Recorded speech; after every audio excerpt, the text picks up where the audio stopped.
건강을 저금합니다. 100세 시대 건강해소!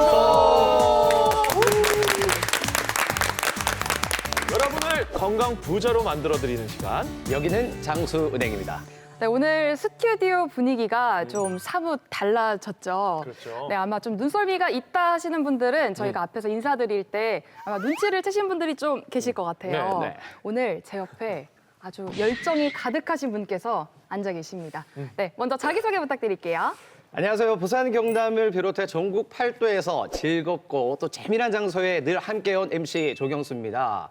오늘 이 건강해소에도 출연하게 돼서 한편으로 너무 영광스럽고 조금 긴장도 되긴 하지만 요즘처럼 이 무한 경쟁 시대 이런 자리 흔치 않잖아요. 이 자리 사수할 수 있도록 최선을 다하겠습니다. 열정! 역시 경수 씨 진짜 너무 반갑고 네. 각오가 역시 대단하죠. 이미 그 정도 시청자 분이 있어야 여러분들은 되니까. 이게 좀 목소리가 좀 익숙한 뭔가의 목소리가 좀 들리는데 네, 아시는 분들 있을 네. 텐데 네. 근데 역시나 요즘 이 시대에는 확실히 내 자리를 딱 지키고 이 살아남는 게 정말 중요한 것 같아요. 그렇죠? 맞아요. 네. 이게 저도 한 20 몇 년 살아보니까 가만히 앉아 있는다고 누가 밥을 먹여주거나 이런 게 아니더라고요. 아, 절대 아니죠. 네, 정말 발바닥에 땀 나도록 열심히 노력을 해야 이 치열한 경쟁 시대에서 살아남을 수 있는 것 같습니다. 자, 그런 의미에서 제가 이분을 좀 소개시켜 드릴까 해요. 누구요? 어떤 여러분들 분이죠? 살아남으려면은 이분처럼 해야 돼요. 잘 들어보세요. 그 40대 필리핀 어부 중에 어부요? 로빈 데질로 씨라고 하는 분이 계시는데요. 이분이 어떤 분이시냐? 바다에서 무려 47일간을 표류하다가 해양 경비대에 발견이 돼서 살아남으셨다고 합니다. 아니 지금 제가 잘못 들은 거 아니죠? 47일간 바다 한가운데서 살아남았다는 게 이게 말이 됩니까? 말이 먹을 돼요? 것도 없었을 것 같아요. 이게 참 말이 안 되는 거긴 한데 네. 참 이렇게 또 말이 되게 만드신 게 빗물 받아 먹으시고 그리고 또 어부잖아요. 그 직접 낚시를 해가지고 물고기를 잡아 먹으시고 생존을 한 거죠. 근데 더 행운에 참 럭키가이인 게 그 사이에 무려 폭풍이 4번이나 왔다고요. 4번. 폭풍 4번 왔는데 살아남았어요. 이 사람 그런데 대단하다. 살아남으신 거예요? 네. 아, 그러니까 우리 경수 씨 네. 네. 살아남으셔야죠. 살아남아야죠. 네, 맞죠. 열심히 하겠습니다. 네. 저는 좀 이런 얘기 들으니까 갑자기 영화 한 편이 딱 떠오르는데 어떤 영화? 혹시 그 캐스트 어웨이라고 들어보셨어요? 들어본 것 같아요. 알죠, 알죠. 들어보셨어요? 네. 그 영화가 이제 주인공이 무인도에 갇히면서 굉장히 고난을 많이 겪거든요. 이렇게 이런저런 고군분투하면서 열심히 살아남다가 결국에는 구조에 성공하신 그런 분인데 아무쪼록 우리 경수 씨도 그분처럼 꼭 이 무한 경쟁 시대에서 살아남길 제가 진심으로 바라겠습니다. 그러니까요. 저도 꼭 살아남기 위해서 그런 말 있잖아요. 이 삶이라는 파도에 기적이 밀려올 수 있듯이 저는 47일이 아니라 이 건강해소에서 47년 동안 살아남도록 하겠습니다. 와. 여러분들도 함께 해주셔야 됩니다. 네. 왠지 470년 사신 분 같은데. 그러게요. 자, 그럼 오늘 힘차게 한번 출발해 보도록 하겠습니다. 네. 오늘의 첫 순서는 건강 뉴스 쉽게 읽어주는 여자입니다. 함께 만나보죠. 네, 안녕하세요. 건강 뉴스 쉽게 읽어주는 여자 오희주입니다. 오늘 첫 번째 뉴스 키워드는 금융사기입니다. 전체 보이스피싱 피해 연령 중 60대 이상이 차지하는 비중은 계속해서 늘고 있는데요. 그런데 금융사기를 당하기 쉬운 노인일수록 알츠하이머병 위험도 높다는 연구 결과가 나왔습니다. 미국의 한 대학에서 노인을 대상으로 초기 알츠하이머성 치매와 재정적 취약성 사이의 연관성을 분석한 결과인데요. 금융사기를 당할 위험이 높은 것으로 분석된 사람은 해마와 내측 전두엽피질 사이의 중개소 역할을 하는 부위인 내측 두피질의 두께가 많이 얇아지는 것으로 나타났습니다. 네, 원장님, 이 내측 두피질하고 치매 이 두 가지가 좀 어떤 연관이 있는 걸까요? 예, 맞습니다. 내축 두피질은 우리 학습과 기억을 담당하는 해마라는 부위하고요. 감정과 인지 기능을 담당하는 전두엽 피질관을 연결하는 곳입니다. 근데 알츠하이머 치매에서 이 부위가 빠르게 변화한다고 알려져 있고요. 특히 MRI 연구에서 알츠하이머 치매가 진행됨에 따라 이 부위가 얇아진다고 보고 있습니다. 특히 이번 연구에서 금융 착취 취약성 척도가 이런 알츠하이머성 치매 환자와 경도의 인지장애 환자를 식별하는 데 도움을 준다고 보고하고 있습니다. 네, 두 번째 뉴스 키워드는 리라글루티드입니다. 이형 당뇨병 치료제인 글루카곤 유사펩티드 원수용체 작용제인 리라글루티드가 말초동맥 질환의 진행을 억제하는 효과가 있다는 연구 결과가 나왔습니다. 이탈리아의 한 연구팀이 당뇨병 환자를 대상으로 한 임상시험 결과인데요. 리라글루티드가 당뇨병과 말초동맥 질환이 있는 환자에게 말초동맥 내피세포의 기능을 개선해 하지 허혈증이나 하지 궤저 같은 이 하지 합병증 발생을 줄이거나 지연시키는 효과가 있음을 보여줬다고 합니다. 네, 우선 이 말초동맥 질환부터 짚어봐야 될 것 같아요. 이게 예. 정확히 뭔지 설명 한번 부탁드릴게요. 이제 말이 좀 애매하죠. 일단 동맥 질환이라는 것은 크게 두 가지로 나눌 수 있습니다. 하나는 혈관이 점점 좁아지면서 막히는 폐색성 동맥 질환이 있고요. 혈관이 이렇게 꽈리처럼 부풀어지면서 터질 위험이 있는 동맥류가 있습니다. 그런데 우리가 말초라는 말이 되게 애매합니다. 사실 말초란 말 일반인들은 팔다리 사지를 생각합니다. 사실은 그게 아니라 심장과 대동맥, 경우에 따라서는 뇌혈관을 제외한 모든 혈관을 말초라고 표현합니다.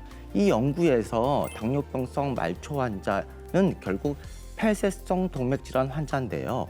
그 환자의 위험 인자가 당뇨도 들어가고 고지혈증 들어가고 비만도 들어갑니다. 근데 이때 사용했던 당뇨약이 리라글루티드가 보통 우리가 얘기할 때 이 고지혈증도 잡는다고 얘기합니다. 그 이유가 살 빼는 데 도움이 되기 때문이지요. 그래서 이 약을 이번 연구에서는 혈관의 내막세포에도 도움이 돼서 좋다라는 얘기로 보고하고 있습니다.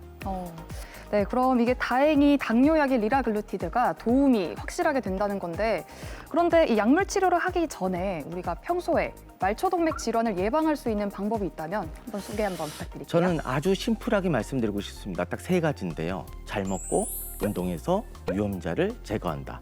그럼 잘 먹는다는 게 뭘까요? 잘 먹는다는 것은 우리의 전통적 식사가 중요합니다. 그거는 발효 음식이고 섬유질이 많은 음식이죠. 최근에 지중해식 식단도 굉장히 좋은 것으로 보고되고 있습니다. 두 번째, 운동이 되게 중요하지요. 운동은 하루에 30분에서 45분 이상을 하는 걸 추천하고요. 일주일에 적어도 3회 이상을 추천합니다. 어떤 운동을 하면 좋을까요? 빠르게 걷기, 달리기, 자전거 타기 등등의 운동을 하는데 어느 정도 강도가 더 중요합니다. 사실 약간의 숨이 차고 땀이 날 정도는 하셔야 도움이 될 것 같습니다. 이런 걸 통해서 동맥 질환의 위험 인자가 크게 여러 개가 있지만은 금연, 담배가 제일 안 좋죠. 두 번째, 당뇨, 고혈압, 고지혈증을 조절하는 것이 아주 중요한 요소라고 생각되어집니다. 네, 지금까지 건강 뉴스 쉽게 읽어주는 여자 오희주. 그리고 변승재였습니다.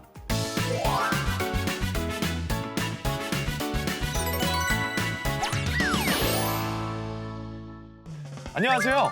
한동안 배달앱에 푹 빠져 살던 30대 남성입니다. 맵고 짠 것을 탐한 뒤 달달한 디저트로 입가심하면 스트레스는 사라지고 어느덧 행복감이 차오르잖아요. 그런데 최근 들어 몸이 무거워지고 피로가 심하게 찾아왔습니다. 예전보다 살도 부쩍 찌고 얼굴을 보니 한층 더 늙어 보이더라고요. 그래서 이거 식습관 좀 바꿔야 하나 고민하는데 친구가 너 자꾸 그렇게 먹다가 당뇨 걸려. 탄수화물 많이 먹으면 빨리 늙는다는데 저속노화라고 들어봤어? 이거 하면 노화를 늦출 수 있대. 너도 당장 해봐. 그러고 보니 요즘 MZ들 사이에서 저속 노화가 유행이더라고요. 그래서 저도 건강을 위해 한번 실천해 보려고 하는데 백장수 어떻게 하면 되나요? 여러분 저속 노화라고 들어보셨나요? 요즘 때는 건강 트렌드인데요. 이 노화를 피할 수는 없지만 그 속도를 조금 늦춰보자는 겁니다. 우리 원장님들 다 동안이신데 특별히 노화를 늦추는 방법이 있으신가요? 그러면 또 관리법도 있으신지 구비성 원장님 한번 알려주세요. 동안이라고 하시니 조금 당황스러운데요. 우리가 살면서 스트레스를 피할 수는 없겠지만 저 같은 경우는 육체적으로 힘이 들게 되면 휴식을 충분히 취하려고 노력하는 편입니다. 그리고 피부 노화 같은 경우는 아무래도 건조하게 되면 더 심해지기 때문에 로션 같은 피부 보습제를 자주 그리고 많이 바르는 편입니다. 아 좋은 것 같습니다. 그럼 옆에 계시는 우리 김정규 원장님은요? 저도 어렸을 때부터 동안보다는 노안이라는 소리를 주로 듣고 자라왔는데요. 그렇군요. 예, 젊은 의사 시절에도 의사들이 흔히 젊었을 때 받는 스트레스 받는 말인 선생님 너무 젊으세요 그런 말을 단 한 번도 들어본 적이 없는 최강 노안이었습니다. 그런 저에게도 그래도 노화의 비결, 방지하는 비결을 말씀하자면 저는 스트레스를 받지 않는 것이 무엇보다 중요하지 않나 생각합니다. 평소 고민되는 일이 있다면 그때 바짝 고민하고 스트레스를 일상생활에 가져오지 않기. 또 저 같은 경우에는 의사의 합창단이나 또 테니스 등 다양한 활동들을 열심히 하면서 평소 스트레스를 날려버리기 위해서 노력을 많이 하고 있는 편입니다. 야, 그 방법도 좋은 것 같습니다. 그렇다고 해서 제가 모든 원장님께 아유, 원장님 모두들 노안이신데요 이렇게 시작할 수는 없잖아요. 자, 그리고 우리 임영근 원장님 혹시 관리법 있으신가요? 예, 저는 10년 전만 해도 너무 어려 보인다는 소리에 대해 스트레스를 많이 받았었는데 요즘은 그 반대인 것 같습니다. 그래서 요즘 현대인들한테 가장 부족한 두 가지를 꼽으라고 한다면 수면 부족 그리고 운동 부족이라고 합니다. 그래서 저는 그중에서도 운동이 제일 중요하다고 생각이 드는데요. 진료를 마치고 되게 피곤해서 집에 가서 쉬고 싶지만 그래도 이제 저는 사이클을 타러 가고 사이클 열심히 타고 나면 몸의 스트레스도 정신적인 스트레스도 해소되고 또 체력적으로도 오르기 때문에 몸의 스트레스도 낮춰주는 데 도움이 됩니다. 그리고 또 한 가지는 숙면에도 도움이 되기 때문에 일찍 자면 훨씬 더 피로 회복에 도움이 됩니다. 아, 운동을 통해서 이렇게 관리를 또 하시는구나. 그죠? 좋은 것 같습니다. 이혜옥 원장님 혹시 관리법 있으신가요? 저속 노화 그거 어떻게 하는 건지 저도 너무 궁금한데요. 저는 요즘 혈당을 급격하게 높이는 혈당 스파이크가 좋지 않다고 해서 도움이 되는 보조식품들을 먹으려고 노력하고 있습니다. 제가 요즘 먹는 것은 에삽이라고 애플 사이다 비니거인데 이게 번역을 해보면 결국은 사과 식초더라고요. 요거를 사과 식초. 먹으면 네. 그 혈당을 갑자기 올리는 혈당 스파이크를 줄일 수 있다고 해서 식사 전에 가능하면 챙겨 먹으려고 노력하고 있습니다. 좋습니다. 우리 변승재 원장님은 혹시 관리 팁 있으신가요? 이미 여러 원장님들이 너무 좋은 얘기를 말씀하셔서 다 공감이 되는데요. 저는 제 주위에서 정말 열심히 재미있게 열성적으로 사시는 분이 있는데 그분이 참 젊게 보이시더라고요. 그래서 왜 그럴까 생각을 해봤는데요. 아마도 그렇게 열심히 재미있게 사는 것이 노화의 주범인 스트레스를 확 날려버리는 게 아닐까 저는 생각이 듭니다. 시청자 여러분들도 한번 열심히 재미있게 한번 살아서 스트레스를 날려버리고 노화를 늦춰보시면 어떨까 생각되어집니다. 야, 그래요. 이 스트레스는 또 만병의 근원이라고 하니까 일단은 무엇보다 스트레스를 안 받는 게 가장 중요한 것 같습니다. 지금의 30, 40대는 부모보다 빨리 늙는 첫 세대가 될 거라는 경고가 있더라고요. 그래서인지 저속노화에 관심 가지는 MZ세대가 많다고 하던데 구비성 원장님 실제로 어떤가요? 최근 SNS 상에서 저속노화에 대한 게시물이 꾸준히 올라올 정도로 MZ세대는 저속노화의 진심이라고 합니다. 저속노화는 우리가 노화를 피할 수는 없지만 되도록이면 느리고 건강하게 나이 들자는 움직임을 말하는데요. 젊은 세대에서 이 같은 저속노화 식단이 유행하게 된 이유로는 건강에 대한 경각심이 꼽힙니다. 실제로 자극적인 배달 음식이나 한 끼 때우기식의 식습관으로 인해서 지난 10년간 20, 30대에서 고혈압, 당뇨병 환자가 급격히 늘어났다고 합니다. 자, 그럼 먼저 일상에서 빠른 노화를 부추기는 습관부터 알아봐야 할 것 같은데 어떤 게 있을까요? 우리가 흰쌀밥을 먹고 난 후에 앉아있거나 누워있게 되면 체내의 혈당이 빠르게 오르게 됩니다. 이럴 경우 체내에 동시에 부교감 신경이 활성화하게 되어 잠이 오게 되고 또 인슐린이 과도하게 분비가 되게 됩니다. 그렇게 될 경우 우리가 먹게 된 음식이 열량으로 소모되지 않고 체내의 지방으로 축적되게 됩니다. 또 시간이 지나가면 다시 잠이 깨게 되고 허기를 느끼게 되는데요. 이게 바로 전형적인 가속노화 생활 방식입니다. 음주, 흡연, 또 자식 생활들도 노화에 치명적입니다. 하루에 10시간 이상 앉아서 생활하시는 분들은 최대 8년 이상 노화를 앞당길 수 있다고 합니다. 또한 8시간 미만의 수면 부족이 있는 경우에는 심장 건강에도 악영향을 미치고 호르몬이나 면역 신경계에도 영향을 미쳐서 노화를 일으키는 안 좋은 영향을 미치게 됩니다. 또한 물을 안 마시거나 또 사회적 고립도 노화의 안 좋은 요소 중에 하나라고 볼 수 있습니다. 오마이갓. 이 모든 생활이 다 노화와 관련이 있었군요. 그래도 그 음식이 가장 중요할 것 같은데 이 노화를 앞당기는 식단이 뭐가 있을까요? 탄수화물이 좀 그런 건가요? 어때요? 네, 가속노화를 앞당기는 가장 큰 음식의 원인이 되는 것은 탄수화물의 과잉 섭취입니다. 특히 달달한 음료수에 많이 들어있는 단순당이나 그리고 밀가루, 쌀가루와 같은 정제 곡물들이 가장 큰 원인인데요. 이러한 단순당이나 정제 곡물은 혈당을 급격하게 상승시키게 되고 그로 인해서 인슐린이 과도하게 분비가 되게 됩니다. 인슐린이 과도하게 분비가 되는 상태가 오래 지속되게 되면 염증이 많이 높아지게 되고 그리고 대사 문제도 많이 일으키게 됩니다. 특히 혈관벽에 염증을 많이 일으키게 돼서 심혈관계의 문제를 일으키게 됩니다. 그리고 시럽에 들어있는 과당이 과잉 섭취가 되면 얘네들은 간에서 분해가 되고 간에서 대사가 되는데 그 대사 산물로 요산이 많이 쌓이게 됩니다. 이러한 요산은 콩팥에도 안 좋은 영향을 미치기도 하고 그리고 안 좋은 질병인 통풍을 일으키기도 합니다. 따라서 우리는 저속 노화를 해주는 그런 식단을 해야 되는데요. 이런 저속 노화 식단을 하게 되면 부종도 빼줄 뿐만 아니라 우리 몸의 혈당도 천천히 올려주기 때문에 몸의 염증도 줄여주고 대사 질환도 예방하는 데 도움이 됩니다. 그리고 어르신들이 요즘 제일 많이 걱정하는 게 치매인데요. 인지 기능이 가속화되는 것을 막아주기도 하기 때문에 치매 예방에도 아주 도움이 된다고 볼 수 있습니다. 저속노화 식단. 저도 당장 시작해야 할 것 같은데 어떻게 하면 좋을까요? 네, 대표적인 저속노화 식단으로는 마인드 식사법이 있는데요. 장수 비결로 유명한 지중해식 식단과 미국 국립보건원이 만든 고혈압 예방 식단인 대시 다이어트의 장점을 취합한 식사법입니다. 단순당, 정제 탄수화물, 초가공식품, 육류, 알코올의 섭취는 절제하고 혈당 지수가 낮은 잡곡밥, 채소, 렌틸콩의 섭취는 권장하면서 올리브유를 사용하는 식사법입니다. 또 거꾸로 식사법도 굉장히 인기인데요. 식이섬유가 풍부한 채소와 나물을 먼저 섭취하는 방법으로 혈당이 천천히 오르고 포만감을 오래 유지할 수 있어서 좋다고 합니다. 맛있는 음식을 실컷 먹고 사는 게 행복 아닌가 하시겠지만 이렇게 건강한 식사법만으로 대사질환을 예방하고 수명도 10년 정도 늘릴 수 있다고 하니 다들 빨리 시작해보시면 좋을 것 같습니다. 저도 빨리 시작해야 될 것 같습니다. 그럼 이런 식단과 병행하면 좋을 건강한 생활 습관이 있을 것 같은데요. 뭐가 있을까요? 오늘의 주범이 꼭 탄수화물인 것 같습니다. 네, 우리가 탄수화물을 먹은 다음에 이것을 빨리 에너지를 해결하지 않으면 우리 몸에서는 그 탄수화물이나 모든 에너지들이 대부분 콜레스테롤 합성으로 만들어지게 됩니다. 그리고 콜레스테롤 합성이 증가하게 되면 결국 고지혈증이 문제가 되겠죠. 우리 생활 습관 대표적인 것이 회식 문화입니다.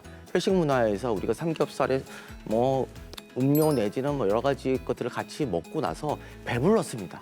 그런데 꼭 마무리를 뭘 합니다. 뭘까요? 볶음밥을 먹습니다. 볶음밥. 이 볶음밥을 먹으면 가뜩이나 많은 영양을 먹었는데 탄수화물을 또 많이 먹게 되는 거겠죠? 그렇게 되면은 고지혈증을 해결하지 못하는 더 악화시키는 상태가 되는 거가 되겠습니다. 이것은 절대 안 하셨으면 좋겠고요. 두 번째, 우리가 잠자기 전에 식사를 언제 하는 게 좋겠냐는 건데요. 적어도 2-3시간 전에는 식사를 끝내고 밥 먹고 나면 되게 노곤노곤합니다. 피곤하기 때문에. 그래서 잠자리에 눕고 싶은데요. 그때 이 충동을 막고요. 가볍게 산책을 하거나 사이클을 실내 자전거를 타거나 아니면 스태퍼 같은 거를 하는 걸 통해 가지고 운동을 하시는 걸 추천드리고요. 또 요즘 날씨 너무 좋지 않습니까? 이럴 때 가족들 야외에서 좀 운동을 좀 하시고 가족들과 즐거운 시간을 보내시면 아마 스트레스도 날아가면서 노화도 날아갈 거라고 생각되어집니다. 그전에 저희 회식할 때 볶음밥 김치 넣고 이 파절이 넣고 굉장히 잘 드시던데 그래요. 그래서 시청자분들께는 그렇게 또 말씀해 주시면 좋겠네요. 그죠? 예, 네. 이게 좋습니다. 네, 자 노화를 피할 수는 없지만 늦출 수는 있다니 정말 다행인 것 같습니다. 오늘 내용 잘 실천하면 10년 정도는 노화를 늦출 수 있다니 꼭 실천해 보시길 바랄게요. 여러분, 거북한수다 다음 주에 또 만나요. 네, 이번엔 100세 건강을 위한 오늘의 투자처 최현상의 백세송으로 먼저 만나볼게요.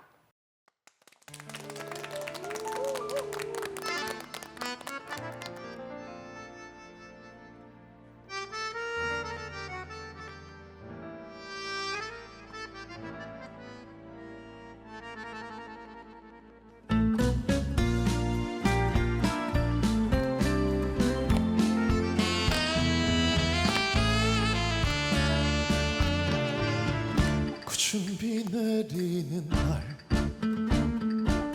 그야말로 턱관절 소리나 아파 흐르는 세월을 잡지 못해 턱관절 질환 소리 듣게 듣게 되네.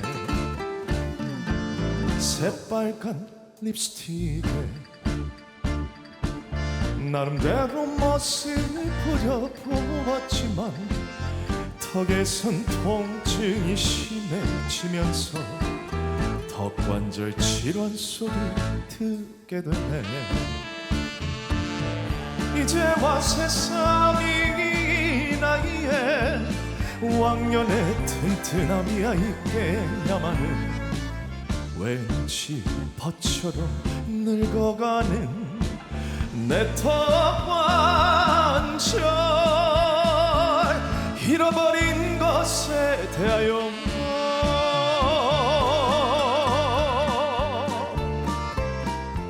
네, 오늘의 투자처, 행복을 지켜주는 관절, 이 턱관절 질환 바로 알기. 오늘의 주치 바로 모셔보겠습니다. 이혜옥 원장님입니다. 그래요. 이게 치과 의사 중에 구강내과 전문의는 1% 미만으로 저는 알고 있거든요. 그래요? 네, 흔치 않는 이 구강내과를 선택한 특별한 이유라도 있으신가요? 제가 학생 시절에 구강내과에 오시는 환자분들을 보면 처음부터 구강내과를 알고 내원하시기보다는 어느 병원에 가야 할지 몰라서 정형외과나 이비인후과처럼 한 대여섯 군데 병원을 전전하시다가 구강내과에 내원하시는 경우들이 많았습니다. 턱관절이나 이제 이런 것들이 음식을 먹고 말하는 데 있어서 생활에 굉장히 밀접한 관련이 있음에도 불구하고 이 구강내과가 잘 알려져 있지 않아서 환자분들께서 고생하시는 것이 조금 안타까웠고 또 구강내과를 조금 더 알리고 싶은 생각도 들었습니다. 그리고 이렇게 생소하다는 점이 제가 구강내과를 전공했을 때 저만의 특별한 무기가 될 수 있을 것 같아서 선택하게 됐습니다.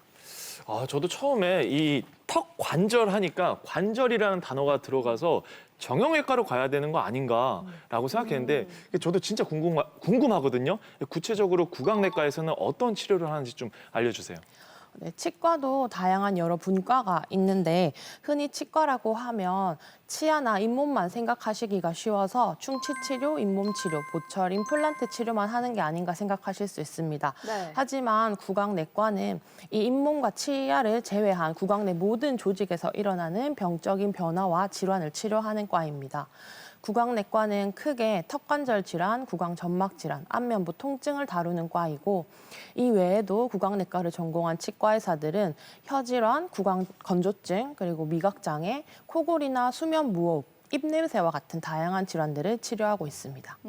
오늘 타이틀을 좀 보면은 턱관절을 행복을 지켜주는 관절이라고 표현을 해주셨어요. 그런데 사실 우리 몸에 관절이 정말 많잖아요. 뭐 대표적으로 무릎 관절도 있을 수 있고 뭐 고관절, 그렇죠. 손목 관절 정말 다양한데 그중에서 원장님께서 특히 이 턱관절을 행복이랑 연관지은 이유가 있는지 궁금하고요. 그 의미가 좀 뭘까요? 모든 관절이 중요하겠지만 이 턱관절은 제가 이렇게 표현을 한 것은 음식을 먹고 말할 때 그리고 저희가 한바구음을 지을 때조차 턱관절이 작용을 하기 때문입니다. 맛있는 음식이 눈앞에 있는데 턱이 아파서 먹지 못한다면 먹는 즐거움이 사라지게 되겠죠.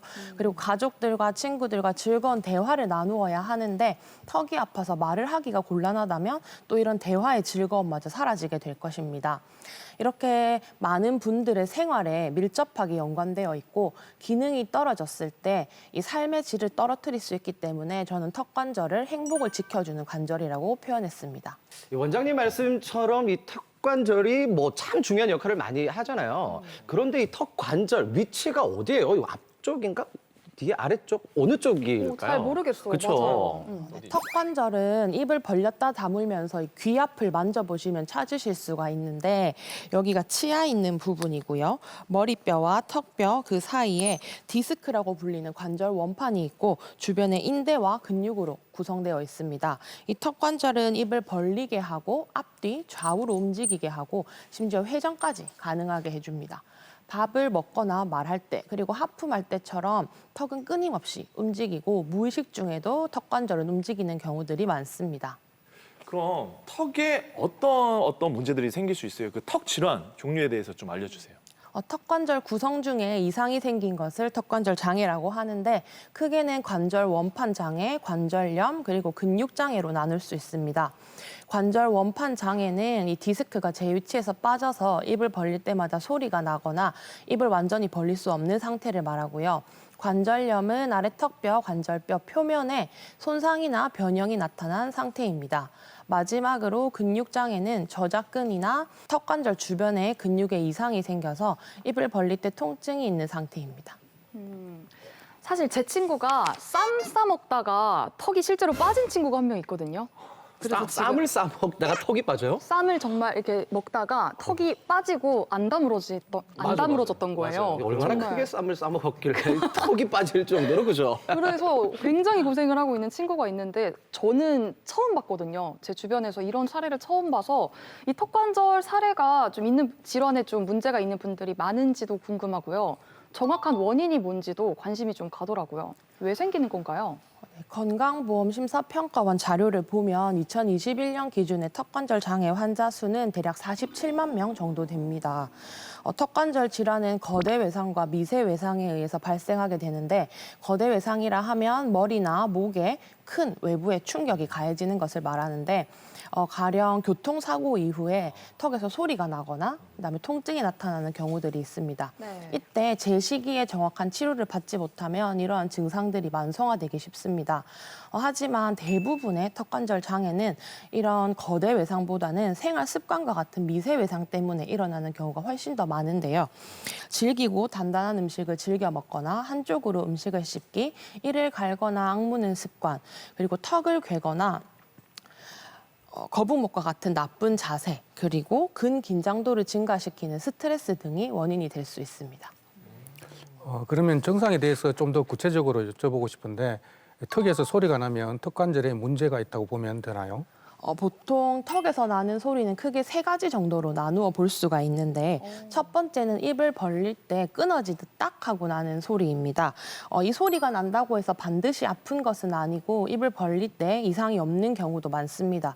하지만 이 소리가 밖에서 들릴 정도로 커졌다면 디스크가 제 위치에서 크게 벗어난 것이고 이때부터는 움직일 때 통증이 있거나 기능이 떨어지게 됩니다. 그래서 일상적인 식사는 가능할 수 있지만 쌈을 싸먹거나 혹은 하품을 크게 하는 것과 같은 행동들은 어려울 수 있고 입을 벌릴 때 개구 경로가 틀어지기도 합니다. 아, 그러니까 저도 좀 이 벌리고 다물 때마다 뭔가 이게 딱 소리가 좀 나는 것 같아요. 소리가 나세요? 좀 나요, 이렇게. 좀 들리지 않나요? 조심을 하셔야겠네요. 그러니까요. 구강내과 꼭 찾아가야 될 것 같습니다. 아니, 그럼 이 딱 소리 말고 왜 또 어떤 소리가 또 들릴 수 있을까요? 네, 두 번째 소리는 서걱서걱하는 소리인데 턱뼈에 관절염이 있을 때 나는 소리입니다. 이 관절염이 심한 경우에는 관절이 짧아져서 안면 비대칭이나 교합 변화가 나타날 수도 있고 이런 경우는 기본 엑스레이로는 진단이 어렵기 때문에 추가적인 CT로 진단하는 경우들이 대부분입니다. 마지막으로 세 번째는 퉁 하는 둔탁한 소리인데요. 입이 너무 크게 벌어질 때 나는 소리라고 생각하시면 됩니다. 이 머리뼈에 있는 언덕을 턱뼈가 넘어갈 때 나는 소리이고 이 소리 자체는 크게 이상이 있다고 보진 않지만 간혹 입을 너무 크게 벌렸다가 입을 다물기가 어려운 상황이 자주 나타나시는 분들이 있는데 그런 분들은 구강내과에 내원하셔서 검사를 받아보시는 것이 좋습니다. 그러면 막 이런 경우 있잖아요. 막 어깨가 너무 뭉쳐서 막 두통이 생기고 막 허리가 아파가지고 막 다리가 저리고 막 이런 있어요. 것처럼 맞아. 이 턱관절 질환 때문에 턱 부위 말고 다른 데가 이렇게 아플 수도 있는가요? 혹시? 네, 그렇습니다. 턱관절 장애는 종종 엉뚱한 곳에서 증상을 나타내기도 하는데요. 턱 근육의 통증이 오래된 경우에는 두통이나 치통으로 나타나기도 하고 반대로 목이나 어깨가 오래 아픈 경우에는 턱관절이나 턱 근육의 통증으로 나타나기도 합니다. 아래턱에 씹는 근육이 아픈 경우에는 아래턱 어금니가 아픈 것처럼 느껴지기도 하고 위턱에 씹는 근육이 아픈 경우에는 위턱 어금니가 아픈 것처럼 느껴지기도 합니다. 또 간혹은 입을 벌리는 근육이 아팠을 때 아래 앞니가 아픈 것으로 혼동되기도 합니다. 이게 아무래도 다 우리 몸이 유기적으로 연결이 돼 있다 보니까 그런 다른 양상으로 또 등장을 하는 것 같아요. 이 참 통증이 말로만 들어도 참 상당할 것 같은데 원장님께서 치료하셨던 환자분들 가운데 특별히 좀 기억에 남는 분이 계실까요? 제가 대학병원에서 일할 때 입이 갑자기 벌어지지 않고 통증이 너무 심해서 눈물을 글썽이면서 내보는 학생 환자분이 있었는데 디스크가 갑자기 앞으로 빠져서 입을 벌릴 수 없는 상황이었습니다. 그래서 제가 디스크와 아래 턱뼈를 제 위치로 맞추고 그 디스크 위치를 유지하기 위해서 장치를 24시간 껴야 하는 상황이었는데요. 보통 장치는 본을 떠서 기공소에서 만들어 오는데 시간이 일주일 정도 걸리는데 저는 당일에 바로 넣어드리고 싶은 마음에 그 치과 체어에서 제가 직접 본을 떠서 장치를 만들어 넣어드렸던 기억이 있습니다. 장치를 막 굳히고 깎고 만들어야 해서 시간이 오래 걸리고 저도 환자분도 굉장히 고생스러운 작업이긴 했지만 다음번 내원하셨을 때 환자분께서 이제 입이 잘 벌어진다며 웃으면서 내원하셨을 때 굉장히 큰 보람을 느꼈습니다. 너무 뿌듯하셨겠다. 환자분이 이 원장님 만난 건 정말 큰 행운이었던 것 같습니다. 쭉 설명을 듣다 보니까 정말 턱관절이 행복하고 직결되는 것 같은데요. 우리가 그 턱관절의 질환이 지금 나한테 있는지 없는지 스스로 좀 체크해 볼 수 있는 방법이 있을까요? 간단하게 확인해 볼 수 있는 자가 진단법으로는 첫 번째, 입을 벌릴 때 소리가 나거나 입을 완전히 벌릴 수 없다. 두 번째, 조금만 음식을 씹어도 아래 턱이 뻐근하고 묵직하다. 세 번째, 입을 벌릴 때 턱관절에서 통증이 느껴진다. 네 번째는 두통과 목 부위의 통증, 그리고 위치를 알 수 없는 치통이 있다. 다섯 번째는 치아가 평소와 다르게 어색하게 물린다 등이 있는데 다음과 같은 증상이 한두 개 정도 있다면 구강내과에 내원해 보시는 것이 좋습니다.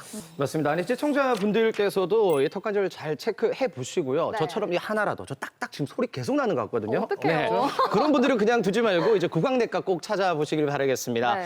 그래서 이제 턱관절이 조금 이상하다고 하시는 분이 이제 병원을 찾으셨거든요. 저희가 만나봤습니다. 화면으로 함께 만나보시죠. 매일 쉴 새 없이 움직이는 턱관절. 최경숙 씨는 입을 벌릴 때마다 턱에서 소리가 나고 욱신거려 음식을 잘 씹을 수 없었습니다. 이빨을 사실은 임플란트를 해야 되는 게 맨날 있었어요. 그래서 같이 가봐야 되겠다 했는데 이빨을 너무 한 5년을 못했어요. 안에 이빨이 이 안에 오른쪽에 안에 이빨이 빠져갖고 제가 협심증을 앓고 있었어요. 그래서 협심증 수술을 스텐트를 2번을 하다 보니까 이 시기를 계속 놓쳐가지고 갑자기 턱이 빠지는 소리 있잖아요. 턱끄덕 하더니 밥을 먹는데 턱끄덕 해서 또 어떻게 끼웠어. 끼웠는데 또 턱끄덕 하더니 그때부터 이제 하루 이틀 한 며칠 만에 왔는데 아예 씹지를 못했어요. 이게 벌어지지가 않았어. 씹지를 아예 못했어. 죽만 계속 먹었어요. 너무 아팠어. 오른쪽 턱관절 속에 있던 디스크가 제 위치를 벗어나다 보니 주변 근육에 과도한 긴장과 손상이 생긴 건데요. 정상 입 벌림의 범위에서도 크게 벗어나 있었습니다. 지금은 여러 치료와 생활 습관 교정으로 증상이 많이 개선돼 교합장치 치료까지는 하지 않았는데요. 음식을 먹는 즐거움도 되찾았습니다. 처음 오셨을 때 턱 관절과 턱 근육에 통증이 있으신 상태였고 음식을 씹을 때도 통증이 있으셔서 식사도 어려운 상태라고 하셨습니다. 개구 경로도 오른쪽으로 틀어져 있었습니다. 편하게 입을 벌리셨을 때 30mm 정도 입을 벌리실 수 있었고 최대로 크게 입을 벌리셔도 34mm밖에 벌리지 못하는 상황이었습니다. 일단 디스크가 앞으로 빠져 있는 상태였기 때문에 디스크를 제 위치로 맞추기 위해서 분사신장법을 동반한 턱관절 고착 해소술을 시행하였고 온찜질과 같은 물리치료와 턱관절 운동 방법 등을 추가로 처방하였습니다. 누구나 경험할 수 있는 턱관절 질환.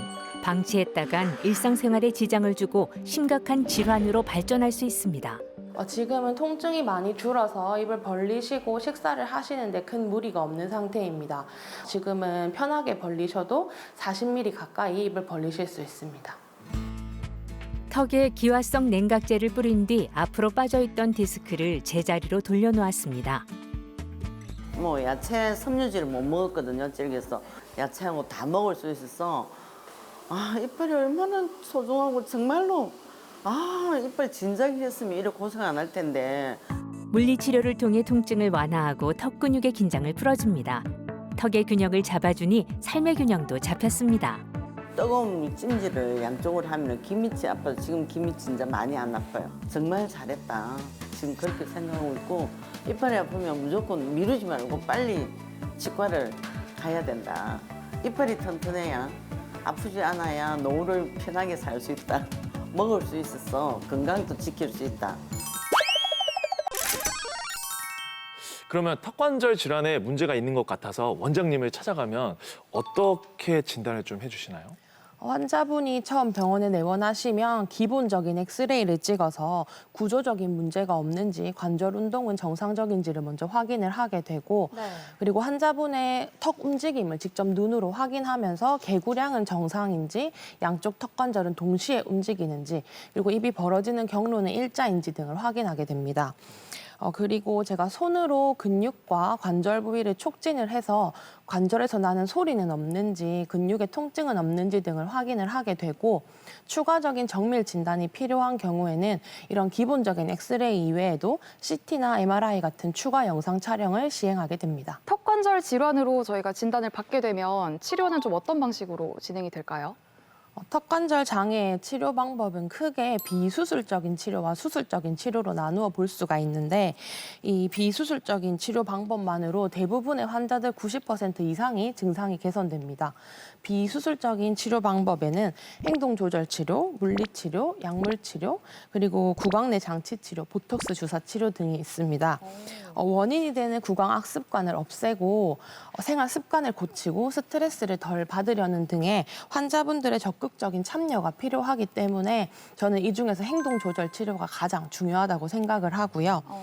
수술적인 치료 방법에는 관절낭 세정술, 그다음에 절제술, 치환술 등이 있는데 보통 비수술적인 치료 방법에 효과가 없는 경우 혹은 턱관절에 종양이나 구조적인 장애가 있는 경우에 이런 것들을 고려하게 됩니다.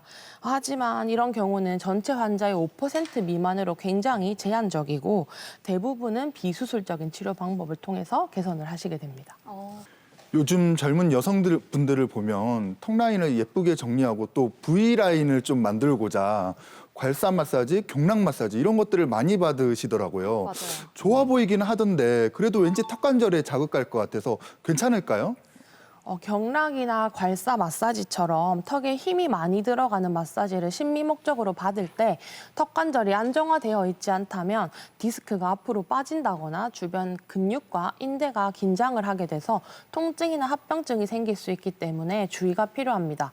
그렇기 때문에 턱관절 장애가 있는 분이시라면 이렇게 턱에 힘이 많이 들어가는 행동들은 피하시는 것이 좋습니다. 원장님 요즘 임플란트가 대세지 않습니까? 시술하는 분이 하도 많은데요. 이런 임플란트 시술하고 이 턱관절 건강하고는 상관관계가 어떤지 궁금하네요. 보통 어금니가 5개 이상 상실되어서 구조적 불안정이 높은 경우에 턱관절 장애의 위험 요인이라고 봅니다.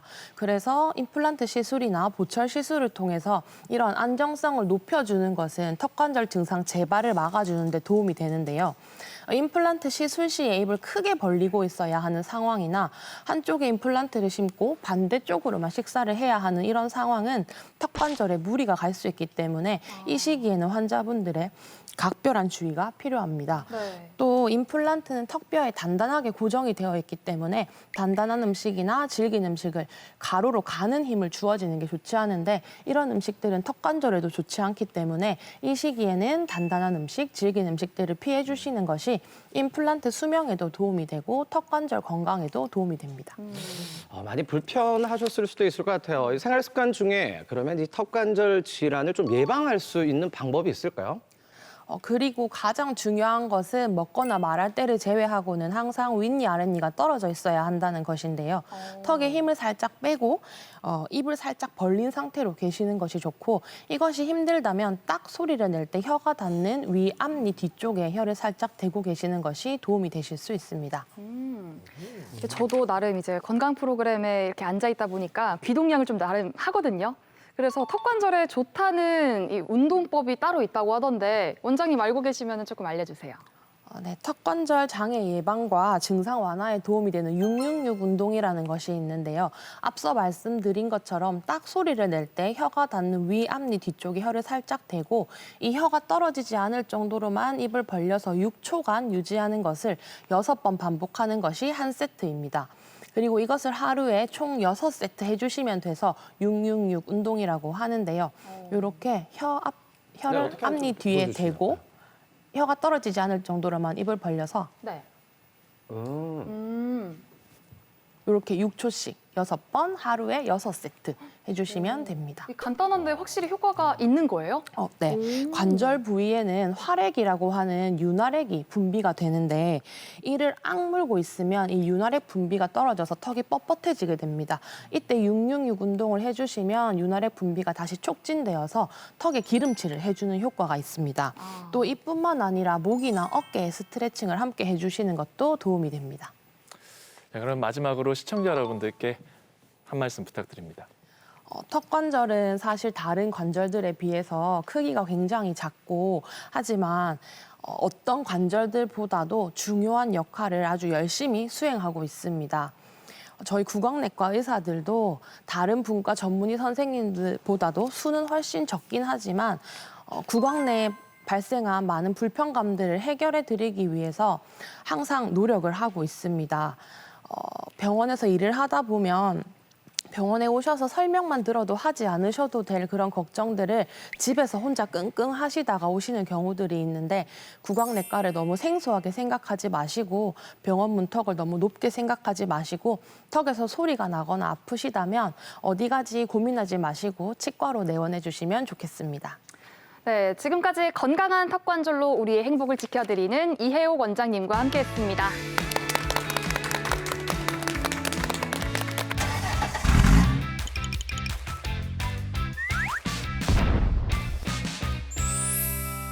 네, 우리 눈, 코, 입이 즐거운 시간, 음식 보관 맛보이스 시간 돌아왔습니다. 네, 김나경 선생님, 오늘의 주재료는 뭔가요? 네, 오늘의 주재료는 숙취 해소와 피로 회복에 탁월한 홍합입니다. 이 바다를 품은 홍합. 지금 벌써부터 스튜디오 내에 이게 바다 내음이 훨씬 풍기는 듯한 그런 느낌이 있어요. 맞아요. 사실 제가 건강한 해소를 애청하면서 어떤 코너든 다 최고지만 그래도 음식 보감, 맛보이소가 또 그중에 최고의 코너가 아닌가. 야, 너무 먹고 과찬인데요. 싶어요. 저도 네. 식재료 하면 모든 식재료가 다 소중하지만 제가 어떤이라고 친다면 부산, 경남 향토 음식 중에 최고로 치는 게 이 홍합입니다. 그래요. 네. 이렇게 홍합이 준비되어 있는데 현상 씨는 좀 설레지 않아요? 기대되지 않아요? 지금 너무 많이 설레이고요. 선생님 혹시 제가 좀 궁금한 게 있어요. 네. 그 홍합을 섭이라고도 하던데 네, 네, 이 네. 종류가 다른 건가요? 다르지는 않고요. 우리 원래 토종 홍합이 강원도나 우리 통영이나 이런 해안가에서는 많이 잡혔는데 이렇게 섭이라고 합니다. 요 섭의 다르네. 종류는 일단 거칠고 네. 따개비라든지 이런 것들이 붙어 있어요. 그리고 반을 이렇게 갈라봤을 때도 굴곡이 이렇게 있고 요게 또 다른 점이 있다면 진주 조개라고 하는 지금 현재 식생활에 많이 사용되고 있는 이 홍합은요. 네. 유럽에서 들어와서 지금 현재 우리나라에 서식을 굉장히 많이 하고 있는 홍합입니다. 다르죠? 뭔가 다른 것 같아. 그죠? 빛깔도 뺀질뺀질하고 좋고. 길쭉하고 네, 그 차이가 있습니다. 네. 그렇군요. 우리가 몰랐던 홍합의 효능에 대해서 네. 저희가 화면으로 준비했는데요. 함께 만나볼게요. 식도락의 계절인 가을은 홍합의 영양이 한껏 무르익는 시기인데요. 홍합 속 풍부하게 들어있는 불포화 지방산은 각종 심혈관 질환을 예방해주고 칼륨은 몸속에 축적된 나트륨을 배출해 혈압을 낮춥니다. 또한 간의 해독작용을 도와주는 천연 피로해소 물질 타우린과 성인병 예방을 돕는 베타인도 듬뿍 함유돼 있는데요. 맛은 물론 영양까지 완벽한 홍합. 여러분 꼭 한번 맛보이소. 오늘 준비한 요리는 바로 홍합 파스타입니다. 네. 여기 한 상 차려져 있는데 여기가 한국이에요, 유럽이에요. 그러니까요. 이야, 이 파스타와 이제 이 홍합의 만남 네. 맛이 어떨지 너무나 궁금하긴 해요. 이걸 어떻게 만들 수 있을까요? 가장 쉽게 설명해 드리겠습니다. 먼저 파스타 면은요, 소금물을 끓을 때 넣고 6분 정도 알단테게 되게 삶아주시고요. 체에 받쳐서 올리브를 뿌려서 버물버물 식혀주시면 됩니다. 올리브유. 네, 올리브유를 발라서. 그리고는 이제 식는 동안 우리는 팬에 올리브를 두르고 마늘이나 각종 야채를 넣고 볶다가 그리고 아까 면 삶았던 물 있죠? 면수를 붓고 홍합을 함께 넣고 보글보글 끓을 때 요 면 삶은 것을 넣고 어간장, 저는 홍합 어간장을 넣어서 맛을 더 냈는데 함께 넣어서 한 소끔 끓이면 맛있는 홍합 파스타가 됩니다. 이 홍합 파스타. 사실 저는 파스타 핵심이 면이라고 생각을 맞습니다. 하거든요. 네. 이 면이 사실 불거나 서로 네. 달라붙으면은 아무래도 조금 맛이 맞아. 살짝 네. 저하되는 게 그렇죠. 있잖아요. 네. 이 같은 현상을 조금 방지할 수 있는 네. 선생님만의 어떤 팁이 있을까요? 전체적으로 면을 삶을 때 10분이면 충분히 삶아지는데 그 전까지 가기 전에 6분 정도 되면 중간에 하얀 심이 있는 알단테 정도가 나오거든요. 네. 그렇게 해서 더 붓지 말라고 올리브유를 부어서 빨리 식혀놔야 됩니다. 아, 그래서 올리브유를. 네. 그리고 다시 이제 우리가 면수 넣어서 이거 이제 같이 올리브랑 볶을 때 잠깐 1, 2분 정도 끓여주면 또 예쁘게 맛있게 그 맛있는 육수가 들어가겠죠? 그렇게 완성되는 시간까지 하면 7, 8분이면 드실 때 쫄깃쫄깃한 파스타를 드실 수 있습니다. 사실 이렇게 선생님께서 말씀을 해주시는데 사실 귀에 잘 안 들어와요. 이게 계속 요리를 앞에 두고 있으니까 계속 군침이 도니까 빨리 먹어봐야 되는데 네, 드세요. 사실 파스타는 좀 포크로 맛을 보면 좋을 텐데 오늘 젓가락이 준비되어 있지만 그래도 우리 어서 한번 먹어보자고요. 좋습니다. 네. 한번 드셔보세요. 네. 네. 일단 드셔보시고 야, 우선 바다 향이 너무 향긋해요. 바다 향이 술술 올라오죠? 네. 아마 지금 시청자님들은 보시면 우리 어릴 때 이거 많이 봤는데 먹었는데 했을 거예요. 아이들 키우셨던 부모님들은 다 저 섭을 잘게 다져서 섭죽이라고 해서 어린이 유아식을 많이 끓여줬답니다. 그리고 또 건강식으로도 지금도 우리가 피로회복에 숙취 해소에 좋은 게 홍합죽, 홍합탕, 홍합밥 그렇습니다. 이 매콤한 맛이 너무 맛있는데 우리 김정기 원장님 제가 봤는데 거의 면치기를 계세요. 맛은 어떠세요? 제가 원래 건강식품으로도 네. 이게 파스타 면 자체가 이제 되게 좋다고 그래서 제가 잘 즐겨 먹는데 오늘 그 선생님이 해주신 파스타 특히 더 맛있는 것 같습니다. 감사합니다. 최고입니다. 예. 올리브도 좋고 여기 딱 보면은 홍합도 이 좋고. 홍합살이 굉장히 토실토실하잖아요. 이 맞아요. 홍합살을 제가 한번 더 먹어보겠습니다. 바다를 그냥 먹은 느낌이에요, 그냥. 너무 좋은데 네. 고기성 원장님은 좀 드셔보셨는데 어떠세요? 저는 이제 파스타 그렇게 많이 즐겨 먹는 편은 아닌데 그런가요? 네. 가끔씩 먹을 때 먹는 파스타하고 맛이 다른 것 같습니다. 지금 깨끗하게 비우셨어요. 쫀득합니다. 예. 와. 사실 저희가 좀 평소에 생각하면은 이제 파스타면 뭐 바지락이나 모시조개를 넣고 하는 경우가 많은데 맞아요. 저는 홍합이 1등인 것 같습니다. 일단은 이 파스타에 바다의 향기가 가득 담겼다. 저는 제가 먹었던 2024년도 파스타 중에 가장 오늘 훌륭하지 않았나. 맞죠? 맞아요. 진짜라니까. 야, 멋스럽게 그리고 맛있게 드실 수 있는 음식 보감 우리 홍합 파스타 함께 만나봤습니다. 여러분들 맛있게 드시길 바랄게요.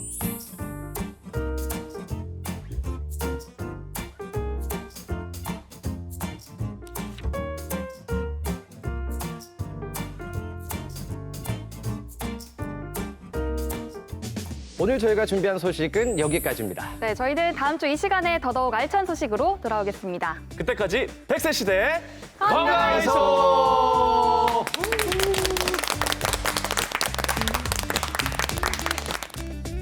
프로그램에 참여하신 분들께는 국내산 숯불 민물장어 전문점 장덕장어에서 식사권을, 동화 속 힐링 카페 올드머그에서 상품권을, 근육이 미래다 크로노스 짐에서 선글라스를 드립니다.